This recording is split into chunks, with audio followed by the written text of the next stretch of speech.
गरीब माँ की बिन ब्याही शहरी बेटी। सुलोचना अपनी बेटी राधिका से बहुत प्यार करती थी। उसने अकेले अपनी बेटी को पाला पोसा और बड़ा किया था। उसकी हर जरूरत ख्वाहिशों को सुलोचना ने अकेले पूरा किया था। इतना ही नहीं, उसकी बेटी शहर जाकर भी आगे पढ़ाई करना चाहती थी। ये बात सुनकर एक दिन सुलोचना बहुत उदास हो जाती है। मेरे पास मेरी बेटी के अलावा है ही कौन, और मैं उसके बिना रहूंगी कैसे? इतनी दूर कैसे भेज दूं अपने कलेजे के टुकड़े को? लेकिन मैंने भी खुद से वादा किया है कि उसकी सारी ख्वाहिशों को पूरा करूंगी। क्या करूं, कुछ समझ नहीं आ रहा। तभी उसकी बेटी आकर गोद में सिर रखकर कहती है। क्या माँ, आप मुझसे अभी भी नाराज हो कि मैं शहर जाकर पढ़ाई करना चाहती हूँ? अगर आपका मन नहीं है तो मैं नहीं जाऊंगी आपको छोड़कर। मैंने तो बस यही सोचा था कि आपको एक बेहतर जिंदगी देने के लिए थोड़ी सी और पढ़ाई करूं, अच्छी नौकरी करूं और आपको खुश रखूं। नहीं नहीं बेटा, ऐसी कोई बात नहीं है। मैं तुझे नहीं रोकूंगी तेरी खुशियों से, तेरी पढ़ाई से, तेरी नौकरी से। और वो सब भी तो मुझसे ही जुड़ा है ना। कोई नहीं, तू चले जाना। तुझे पैसों की जरूरत होगी ना, मैं पैसों का इंतजाम करती हूँ। सच माँ, क्या आप मुझे सच्ची में शहर भेजने के लिए तैयार हो गई हो? हाँ बेटा, सामान बांध ले, तब तक मैं रामू काका के पास से आती हूँ। ठीक है माँ। ये कहकर सुलोचना रामू काका के पास से पैसे मांग कर ले आती है, जिसका वो ब्याज लगाने की बात कहता है। कुछ देर बाद जब सामान पैक करके राधिका निकलने वाली होती है तो सुलोचना भारी मन से उसे कहती है। ये ले बेटा, तेरे लिए लड्डू और नमकीन भुजिया बनाई है, खा लेना। तुझे बहुत पसंद है ना? और वहाँ पहुँचकर फोन कर देना मुझे। ठीक है माँ, चिंता मत कीजिए। अच्छा, अब मैं चलती हूँ, ट्रेन का समय हो रहा है। ये कहकर राधिका बैग लिए ट्रेन की ओर प्रस्थान करती है और सुलोचना भी भारी मन से अपनी बेटी को विदा कर देती है। कुछ समय बाद राधिका शहर पहुंच जाती है और कहती है। अरे वाह, ये शहर कितना सुंदर है। जल्दी से पढ़ाई खत्म करके काम पर लग जाऊंगी और माँ को बहुत सारे पैसे दूंगी और माँ को यहाँ भी घुमाऊंगी। अच्छे कॉलेज में एडमिशन ले उसी के पास के एक पीजी में राधिका रहने लगती है। मन लगाकर कॉलेज जाती है और पढ़ने लगती है। कॉलेज में उसकी कुछ नई सहेलियां बनती है जो उसे पार्टी में बुलाती है और कहती है। राधिका, कल मेरी बर्थडे पार्टी है। मेरे कॉलेज के सब फ्रेंड आएंगे। तुम भी मेरी फ्रेंड हो, इसीलिए कल आना। और हाँ, ये सूट सलवार मत पहनना, कुछ शॉर्ट ड्रेस पहन लेना। साक्षी, वो सब तो ठीक है, मैं आ जाऊंगी, पर मुझे ये सब पहनने का शौक नहीं है और ना ही मेरे पास ये ड्रेस है। कोई बात नहीं, मेरे पास बहुत सारी ड्रेस है, उसमें से एक तुम ले लेना। ओके, ठीक है। अगले दिन राधिका साक्षी के बर्थडे पार्टी में चली जाती है, जहां उसकी मुलाकात और भी लोगों से होती है। तभी साक्षी अजय से उसे मिलवाती है। राधिका, ये मेरा बेस्ट फ्रेंड है अजय, बहुत अच्छा है। अगर तुम्हें किसी भी चीज की जरूरत हो ना तो इससे बोलना, तुम्हारी जरूर सुनेगा ये, है ना अजय? हाँ बिल्कुल, तुम ठीक कहती हो। वैसे मिस राधिका, आप इस ड्रेस में बहुत ही खूबसूरत लग रही हैं। आई मीन, कॉलेज में मैंने इस तरीके से आपको नहीं देखा था। आज स्पेशल ड्रेस पहना है लगता है। हाँ, आपने बिल्कुल ठीक कहा। उस पार्टी में सबसे ज्यादा अजय और राधिका एक दूसरे के साथ वक्त बिताते हैं। साथ ही उनकी बहुत ही अच्छी दोस्ती भी हो जाती है। इसलिए धीरे धीरे वो मिलने लगते हैं, एक साथ घूमने जाते हैं। एक दिन अजय कहता है। राधिका, आज मेरा बर्थडे है, जो मुझे चाहिए क्या तुम मुझे वो दोगी? हाँ हाँ, मैं तुमसे बहुत प्यार करती हूँ। तुम जो बोलोगे मैं वो करूँगी। जैसे ही हमारा ये कॉलेज के लास्ट मंथ खत्म होगा, मैं माँ से तुम्हारी बात करूँगी। तुम मुझसे शादी जरूर करोगे ना? राधिका, मैं तुमसे बहुत प्यार करता हूँ। तुम्हारे बिना मैं रह नहीं सकता हूँ और मैं तुमसे शादी करना चाहता हूँ। तुम्हें मुझसे शादी करनी ही पड़ेगी। चलो मेरे साथ, आज मैं तुम्हें एक जगह लेकर चलता हूँ। ऐसा कहकर अजय राधिका को एक होटल ले जाता है, जहाँ राधिका थोड़ी अनकंफर्टेबल होती है। फिर अजय उसे प्यार का झांसा देकर उसके साथ वो करता है जो उसे बिल्कुल नहीं करना चाहिए था। एक महीने बाद राधिका की अचानक से तबीयत खराब हो जाती है। जब वो डॉक्टर को दिखाती है तो डॉक्टर टेस्ट करके बताते हैं कि वो प्रेग्नेंट है। ये सुनकर राधिका के पैरों तले जमीन खिसक जाती है। नहीं नहीं, ये नहीं हो सकता। माँ ने मुझे पढ़ाई करने के लिए, मेरे उज्जवल भविष्य के लिए मुझे यहाँ भेजा था, और ये मैंने क्या पाप कर दिया। माँ तो बहुत गुस्सा हो जाएंगी। सबसे पहले मुझे अजय से मिलना होगा। परेशान होकर राधिका सबसे पहले अजय से मिलती है और उसे सब कुछ बताती है। तभी अजय राधिका को धक्का देकर कहता है। व्हाट? तुम्हें क्या कह रही हो? मैं तुमसे कोई प्यार व्यार नहीं करता हूँ। हाँ, अगर ये बच्चा मेरा भी होगा तब भी मैं इसे अपनाने वाला नहीं हूँ। मैंने तो तुम्हारे साथ बस वक्त गुजारा है। मुझे तुमसे शादी करने में कोई इंटरेस्ट नहीं है और ना ही मैं तुमसे प्यार करता हूँ। ये सब मैंने बस मजे के लिए किया था यार। अच्छा एक काम करो, निकलो यहाँ से। अजय, अजय तुम ऐसा नहीं कर सकते मेरे साथ। मान जाओ, इस बच्चे को अपना लो। मैं कहाँ जाऊंगी, क्या मुंह दिखाऊंगी किसी को? मैंने बोला ना मेरे सामने से चली जाओ, वरना मैं तुम्हें बदनाम कर दूंगा और इस बच्चे को नहीं अपनाऊंगा। एक काम करो, जाकर मर जाओ कहीं तुम। अबे क्या हुआ, ये लड़की तेरे पीछे क्यों पड़ रही है? अरे तुझे नहीं पता यार, तेरा भाई कितनी लड़कियों के साथ ऐश करता है, ये तो मेरे गले ही पड़ रही है। तुझे क्या लगता है मैं इससे शादी करूंगा? बेचारी, बेचारी का क्या होगा अब। दोस्तों में अपना मजाक उड़ता हुआ देखकर राधिका शर्मसार हो जाती है और वहां से चली जाती है। फिर उसकी माँ का कॉल आता है और वो वापस गांव चली जाती है, जहां उसका थोड़ा थोड़ा पेट दिखने लगता है। तो गांव के लोग बातें बनाने लगते हैं। अरे ये तो सुलोचना की बेटी है ना, इसकी तो शादी नहीं हुई, मांग में सिंदूर भी नहीं है, और पेट कैसे निकल रहा है? अरे शहर गई थी, बिन ब्याही माँ बन गई है लगता है। राधिका अपने घर पहुंचती है, रोते हुए अपनी माँ के गले लग जाती है। तो सुलोचना कहती है, क्या हुआ बेटा, तू रो क्यों रही है? मुझे बता क्या हुआ। मुझे पता था तू बहुत मासूम है और तेरे साथ ये सब ना हो, इसलिए मेरा दिल तुझे शहर भेजने का नहीं था। वहाँ के लोग तो सारे झूठे मतलबी और धोखेबाज होते हैं, पर मैं तेरा साथ नहीं छोड़ूंगी। चाहे तुझे कोई कुछ भी कहे, मैं इस बच्चे को पालूंगी। माँ, मुझे माफ कर दो, मुझे नहीं पता था मुझसे ये हो जाएगा, और अजय की बातों में आ गई। अब मुझसे कोई शादी भी नहीं करेगा। मैं हूं ना, किसी बात की चिंता मत कर। सुलोचना अपनी बेटी का ख्याल रखती है। वक्त गुजरता है, राधिका का पेट बाकी लोगों को भी दिखने लगता है जब वो अचानक से घर से बाहर निकलती है, जिससे वो इसके बारे में गलत धारणाएं बनाने लगते हैं। दोनों माँ बेटी को ताने देते हैं। इसी बीच राधिका जब सुबह शाम टहलने जाती है तो उसकी मुलाकात नवीन नाम के एक लड़के से होती है, जो उसे मन ही मन बहुत ज्यादा पसंद करता था।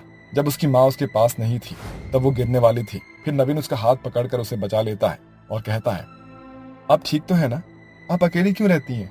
मैंने कुछ दिनों से देखा है आपको आपकी माँ के साथ। क्यों, आपका हस्बैंड नहीं है क्या? बहुत बुरी किस्मत है मेरी, इसलिए मेरा हस्बैंड मेरे साथ नहीं है। वो मुझे धोखा देकर इस बच्चे से मुकर गया। इनफैक्ट मुझसे शादी भी नहीं की थी, तो माँ मेरा ख्याल रखती हैं। वो इंसान बेवकूफ़ी होगा जो इतने अच्छे इंसान की कदर नहीं कर पाया। आप तो बहुत अच्छी हैं और आपके बच्चे का कोई कसूर नहीं था जो वो ये सब झेल रहा है। आप भी काफी अच्छे इंसान दिखते हैं। इस तरह राधिका नवीन रोज रोज एक दूसरे से मिला करते हैं। नवीन उसका ख्याल रखता था और एक दिन वो उससे शादी करने को कहता है तो राधिका मना कर देती है। राधिका, मैं पहले दिन से ही आपको चाहने लग गया हूँ और मैं आपकी सारी असलियत जानता हूँ। फिर भी आपको और इस बच्चे को अपनाना चाहता हूँ। प्लीज मना मत कीजिए, मैं इससे दुनिया की सारी खुशी दूंगा। क्या अब भी आप मुझसे शादी करने के लिए इनकार करोगी? मैं आपके दिल की बात समझ गई, पर मैं बिना माँ से पूछे कुछ नहीं करूंगी। मैंने तुम बच्चों की सारी बातें सुन ली और मैं कुछ दिनों से देख रही हूँ, नवीन बहुत अच्छा लड़का है। राधिका, उसे मना मत कर, तुम दोनों आगे जाकर बहुत खुश रहोगे। सच में माँ, क्या मैं नवीन से शादी कर लूँ? हाँ बेटा। इस तरह सुलोचना नवीन की राधिका से शादी करा देती है, जिसके बाद वो दोनों खुशी खुशी रहते हैं। और कुछ समय बाद राधिका एक प्यारी सी बेटी को जन्म देती है। सब मुझसे पूछते हैं तू कौन देश से आई, नाम जलेबी बाई, हाँ जलेबी बाई, हाँ जलेबी बाई। रात के वक्त श्रेया हल्के से शराब के नशे में घर लौटती है और देवरानी को आवाज लगाने लगती है। जेनी, ओ जेनी, अरे कमबख्त अभी सो रही है क्या? मुझे खाना कौन ला कर देगा? जेनी, ओ जेनी। जेनी श्रेया की अंग्रेजन देवरानी होती है, लेकिन बेचारी की किस्मत बहुत खराब थी क्योंकि उसकी शादी के बाद उसके पति अनुराग को बिजनेस में बहुत बड़ा लॉस हुआ था। इस विलायती की इतनी औकात कि ये मेरे बुलाने पर भी नहीं आ रही, आज इसकी खैर नहीं। ऐसा सोचने के बाद श्रेया नशे की हालत में जेनी के कमरे में जाती है और उसके सोते हुए ही जोर से बाल पकड़ लेती है, जिसके चलते बेचारी जेनी को दर्द होने लगता है। छोड़ दीजिए मेरे बाल, आप मेरे साथ ऐसा क्यों कर रही हो? मुझे दर्द हो रहा है, छोड़ दीजिए। मुझे खाना परोसे बिना ही तू सोई कैसे? तेरी इतनी हिम्मत? आप ही का तो इंतजार कर रही थी, इंतजार करते करते कब आंख लग गई पता ही नहीं चला। आजकल तेरी आंख बहुत लग रही है, अब तो तुझे सबक सिखाना ही पड़ेगा। श्रेया ऐसा कहने के बाद जैनी के बाल पकड़कर उसे खींचते हुए घर से बाहर ले आती है और उसे रात के 2 बजे घर से बाहर निकाल देती है। जैनी दरवाजा बजाने लगती है। जेठानी जी, दरवाजा खोलिए, मुझे बहुत डर लग रहा है। जेठानी जी, दरवाजा खोलिए। कमीनी वलायती चिड़िया के कुछ ज्यादा ही पर आ रहे हैं। अब रात भर जब बाहर पड़ी रहेगी तो अच्छा सबक मिलेगा उसको। ऐसा सोचकर वो अपने कमरे में सोने चली जाती है। तभी बेचारी जैनी को कुत्तों के भौंकने की आवाज आती है और वो रोने लगती है। कोई तो दरवाजा खोलो, मुझे डर लग रहा है। जेठानी जी, दरवाजा खोल दीजिए। माँ जी, कहाँ हो आप? जैनी की हालत बहुत बुरी होती है, जिसके चलते रसोई की खिड़की से कूदकर ममता जैनी के पास आ जाती है। जैनी, रोने की जरूरत नहीं है बहू। देख, मैं आ गई। चल, मैं तुझे अंदर लेकर चलती हूँ। ममता खिड़की की ही मदद से जैनी को घर के अंदर ले आती है, जिसके बाद वो दोनों अपने अपने कमरे में सोने के लिए चली जाती हैं। अगले दिन जैसे ही सवेरा होता है, ममता रसोई में नाश्ता बना रही होती है तो बेचारी जैनी घर के सोफों की डस्टिंग कर रही होती है। तभी श्रेया नींद से जागकर हॉल में आती है। ओहो, इस वलायती कितनी हिम्मत की ये घर के अंदर घुस आई। इसको इस घर में लाने वाला और कोई नहीं, एक ही इंसान हो सकती है। श्रेया सीधा रसोई में जाती है और ममता से कहती है, जैनी को घर के अंदर कौन लाया? वो बहू, सुबह जब मैंने दरवाजा खोला तो बेचारी बाहर सिसक के रो रही थी। मुझे इस पर दया आ गई और मैं इसे अंदर ले आई। श्रेया ये सुनते ही ममता का हाथ पकड़ती है और गरम गरम तवे पर रख देती है। क्या कहा? सुबह या फिर रात को ही तुम इसे अंदर ले आई थी? अरे बहू, ये क्या कर रही है? मेरा हाथ जल रहा है, छोड़ दे।